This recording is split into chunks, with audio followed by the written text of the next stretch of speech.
Game 2 pa lang ng serye pero parang Game 7 na agad ang tensyon sa pagitan ng Lakers at Thunder. Sa opening minutes pa lang ng laro, delikadong bumagsak si LeBron James matapos walang maitalang foul call sa kanyang drive papunta sa basket. Agad niyang hinawakan ng kanang balakang, bagay na agad ikinabahala ng Lakers dahil si LeBron ang pangunahing playmaker nila sa half-court offense. Hindi rin nagtagal, nagsimula ng uminit ang emosyon sa sidelines. Habang papunta sa bench ang magkabilang team, tinamaan ng technical foul si JJ Redick matapos makipagtalo sa officiating crew. Doon pa lang, ramdam nang nawala sa ritmo ang Lakers habang patuloy namang tumataas ang intensity ng laro.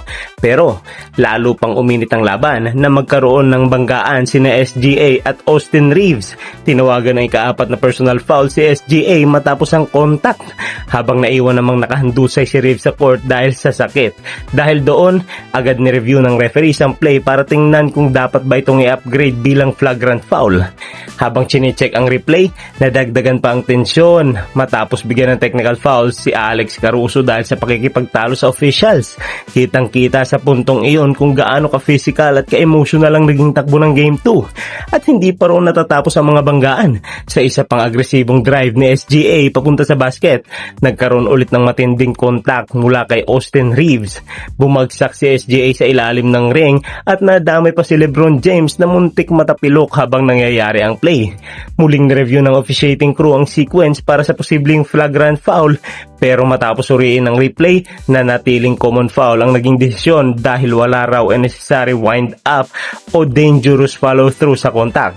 Sa kabutihang palad, parehong nakabangon sina LeBron at SGA matapos ang insidente, pero mula sa puntong yon ay tuluyan nang nakuha ng Oklahoma City ang momentum ng laro.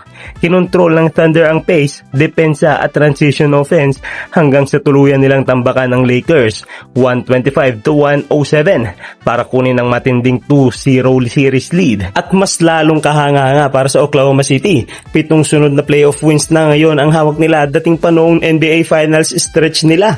Patunay kung gaano kadisiplinado at kakomportable ang sistema nila sa magkabilang dulo ng court.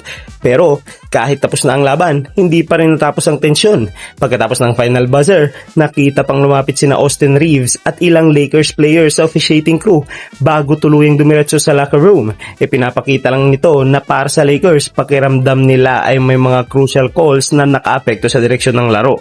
At habang papunta ang serye sa susunod na laban, isang bagay ang malinaw, lalo pang umiinit ang physicality, emosyon at pressure sa pagitan ng Lakers at Thunder.